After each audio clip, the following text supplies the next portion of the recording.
Welcome to Wealth Wisdom. If you have ambitions to achieve financial success, please leave yes in the comment, and we are here to help you obtain insight and build wealth. The book we are going to share today is The Strategy Legacy by Alex Berkman. Fresh insights into business strategy. In a business climate marked by rapid and volatile change, Alex Berkman's The Strategy Legacy stands out as a vital guide for modern managers. It addresses a significant shift in the workplace, the transformation of businesses from transactional entities to sources of purpose and belonging. Today's organizations, he argues, have to do more than maximize shareholder value. They also have to speak to the values of the communities in which they're embedded. Lots of organizations talk the talk when it comes to adopting purpose-driven strategies, but today's consumers are too savvy to be fooled for long by dubious claims of corporate responsibility. The upshot, as the author sees it, is that companies are going to have to walk the walk too, and integrate stated purpose into tangible actions. The million-dollar question, of course, is how? And that's exactly what we'll be looking at in this sharing. Before we continue, if you are interested in this topic, please consider subscribing and give us a thumb up. Let's continue. Great leaders actively shape their legacies. Let's kick things off with a story. One day, a successful businessman was astonished to find his own obituary in a newspaper under an ominous title, The Merchant of Death. It was a mistake. The paper meant to print his brother's obituary. But it was a jarring moment. He suddenly realized that, despite his financial achievements, he hadn't lived a life of true significance. In other people's eyes, all he'd done was to sell weapons of war. In that moment, he was overcome with a profound desire to create a more meaningful legacy. We'll come back to the story of this businessman in a second. First, though, let's ponder the question it raises. It's a question that each of us inevitably faces: what sort of legacy are we constructing? Inevitably, we all imprint a legacy, whether deliberately shaped or inadvertently created. For leaders and entrepreneurs, this legacy falls into three main components. The first of these components is rooted in personal leadership. This involves deep self-reflection to achieve self-awareness, surmount biases, and develop a moral compass that drives ethical decision-making. This process of introspection is vital for leaders to become a source of positive inspiration and influence, thereby nurturing an environment where ethical choices and actions are the norm. The second element of a leader's legacy pertains to the influence they have in sculpting the culture of their organization. A leader's actions and behaviors serve as a model, setting the tone for others in the organization. This influence extends its reach, impacting not just the professional sphere, but personal lives as well. Building a conscious, people-focused culture becomes a critical component of an organization's lasting legacy, placing a moral imperative on leaders to guide and develop their teams, going beyond mere financial motivations. The third element of a leader's legacy looks at the wider impact of business practices on society. This approach steps away from outdated concepts centered on shareholder value, embracing business models that are socially and environmentally responsible and aim to make a positive contribution to both local communities and the global stage. Revisiting the earlier narrative about the businessman taken aback by his own obituary, we uncover his identity: Alfred Nobel. Originally known for inventing dynamite, Nobel's confrontation with his mistaken obituary spurred him to repurpose his wealth toward honoring those who bring the greatest benefits to humanity. This led to the establishment of the Nobel Prize, a prestigious award funded by Nobel's fortune. It stands as a testament to a legacy that continues to celebrate and incentivize human excellence, enduring through the ages. A paycheck isn't enough to attract talented people. You also have to offer them a sense of purpose. In a world increasingly driven by the quest for meaning, impact, and a sense of belonging, the role of businesses in fulfilling these human needs has become more significant than ever. Today, many individuals are actively seeking to escape the relentless pursuit of money, status, and consumerism. They are turning toward more profound experiences, such as meditation retreats, pilgrimages, or simply striving for a more grounded existence. This shift in priorities is not just a personal journey, it also extends into the workplace. Some businesses have transcended their traditional transactional roles to become entities that provide their employees with a sense of purpose and belonging. Businesses that don't provide this kind of deeper meaning, on the other hand, are already beginning to lose out on new talent. Broadly speaking, organizational cultures that speak to such human needs share three elements: impact, principles, and mission. Let's start with impact.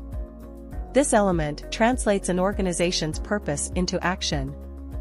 It's about fueling passion and motivation among employees and stakeholders, shifting the focus from financial success to building a business and life of significance. Purpose is defined as the reason an organization matters, extending beyond monetary gains to make a visible contribution to society. Think, for example, of how an NGO might state its purpose as being to protect wildlife and preserve natural resources and habitat. Then there are principles.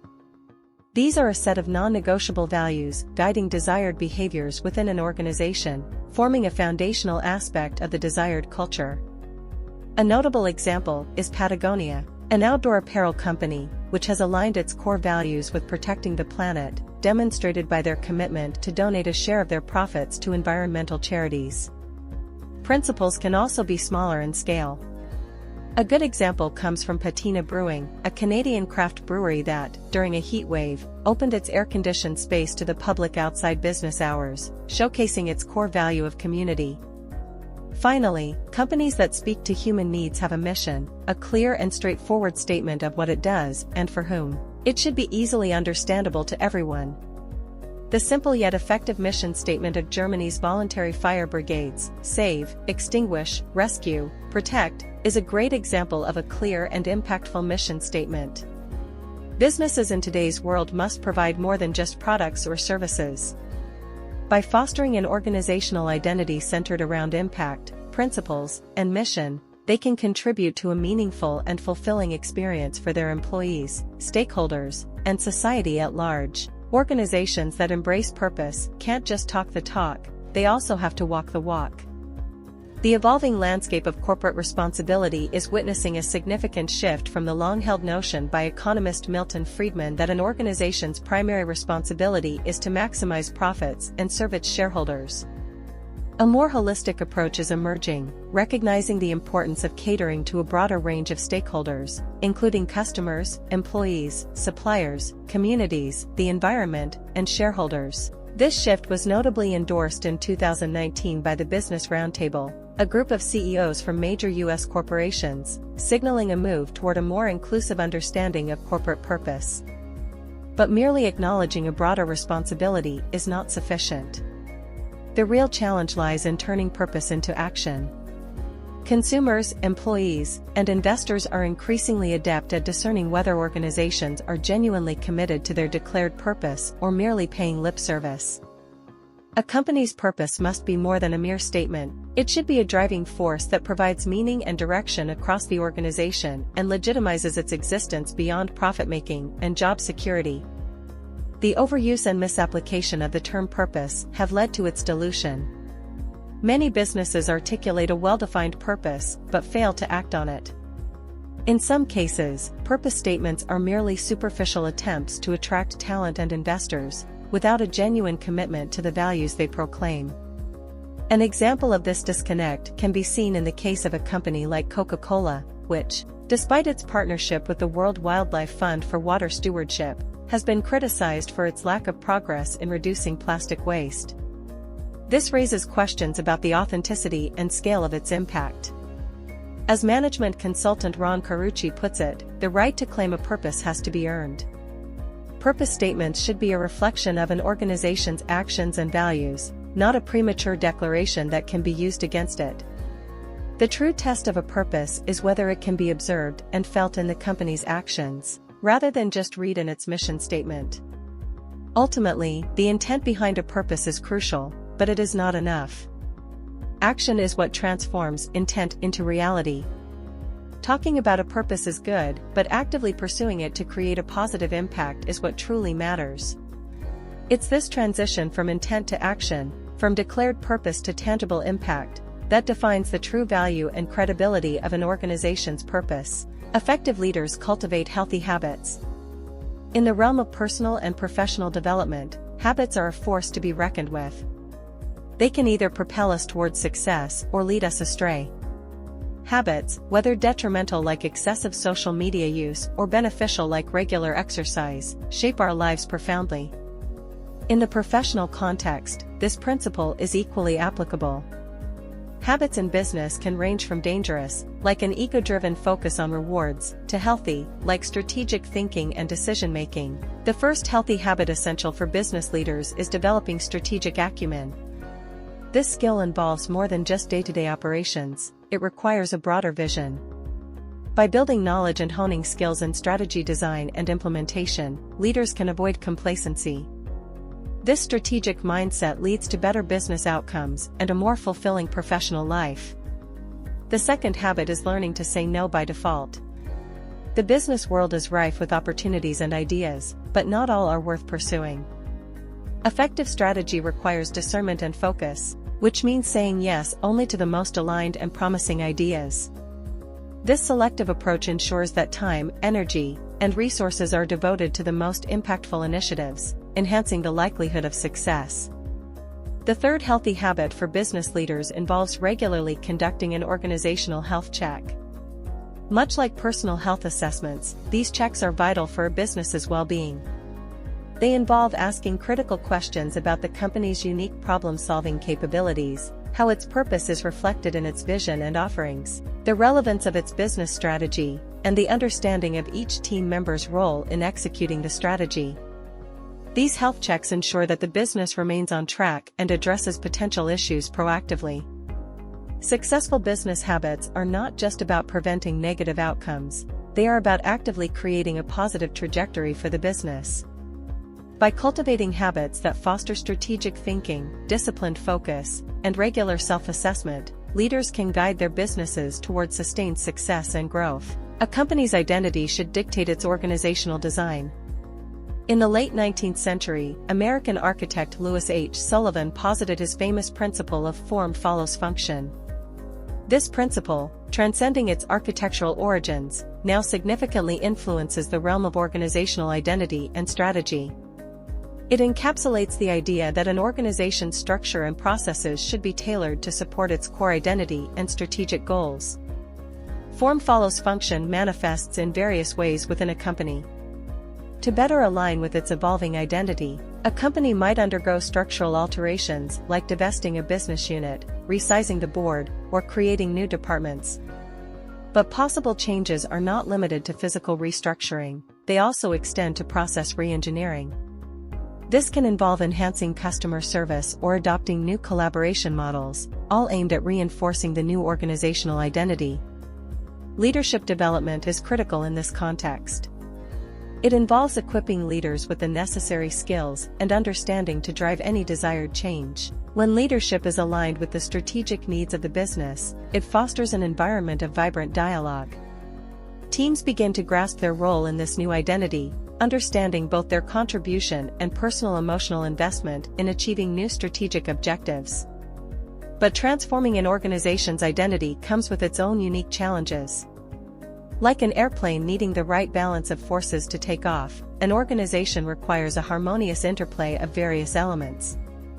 The thrust for change is given by strategy, vision, and positive attitudes, which propel the organization forward. Drag, on the other hand, is created by gossip, cynicism, or unfavorable market conditions, which can hinder progress. Lift, provided by supportive stakeholders, dedicated teams, and effective governance structures, aids in elevating the organization's identity. But of course, when it comes to organizational change taking off, you can't overlook gravity, the inherent resistance to change within an organization.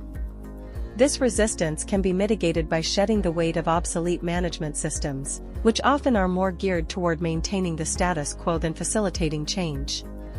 HR systems must also evolve, reflecting the new identity in talent management, skill development, and performance management.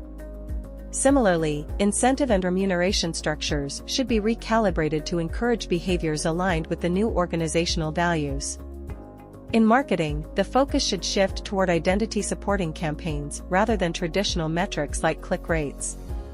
This alignment ensures that marketing efforts resonate with the organization's desired impact and values. Client relations present another crucial area for realignment. For instance, a company might reassess its client portfolio in light of its new values, even severing ties with clients whose practices contradict its own. This bold move demonstrates a commitment to living up to the newly established identity. For large organizations, adjusting management systems to support any new identity is a daunting yet unavoidable task. These systems, typically designed to uphold stability, must be rapidly modified to remove impediments to the new identity's ascent. The challenge lies in implementing these changes swiftly and effectively, ensuring that the organization's transformation is deeply ingrained in its operational fabric. This re-engineering of management systems is not just a structural adjustment, it's a crucial step toward embodying a new, purpose-driven identity that resonates through every aspect of the organization. Businesses today need to transcend traditional roles and focus on creating meaningful workplaces with a strong sense of purpose, impact, and belonging. Leaders, meanwhile, if they wish to build meaningful legacies that extend beyond financial success, should devote their energies to fostering ethical cultures and making positive societal contributions, much like Alfred Nobel's transformation from a merchant of death to a benefactor of humanity. That's the end of today's sharing. If you like our content, please give us a thumb up and share it with your friends. See you next time.